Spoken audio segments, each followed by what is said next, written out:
মনে রাখবা, তোমার এতদিন পড়াশোনা খুব খারাপ অবস্থা ছিল, তুমি আজকে থেকে পড়াশোনা শুরু করলা এবং আজকে তুমি অনেকক্ষণ টেবিলে বসে থাকলা এবং তুমি চিন্তা করলা 2 থেকে 3 দিনের মধ্যেই তোমার পড়ার গতি এত হবে যে তুমি মুক্তি বেগ লাভ করবা এবং চলতেই থাকবা। এরকম তুমি যদি চিন্তা করো বাবা, তাহলে খুব তাড়াতাড়ি তোমার শেষ বেগ একদম শূন্য হবে। কিন্তু তুমি যদি অল্প অল্প অল্প অল্প বেগ নিয়ে তুমি যেতে থাকো, আস্তে আস্তে অ্যাসিলারেশন করতে থাকো, আস্তে আস্তে তোমার যদি গতি বাড়তে থাকে, একটা সময় তোমার গতি এমন হবে যে তুমি মুক্তি বেগ নিয়ে পড়াশোনাটাকে চালা যেতে পারবা।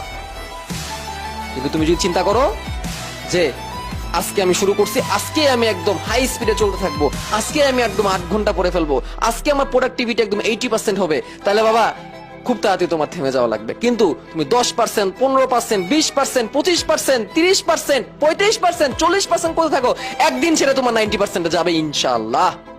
বাট সেজন্য তোমাকে ধৈর্য ধরতে হবে।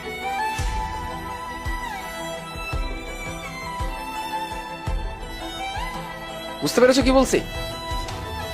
মনে রাখবা, একটা ডিম ফুটে বাচ্চা বের হওয়ার জন্য মিনিমাম 21 দিন সময় লাগে।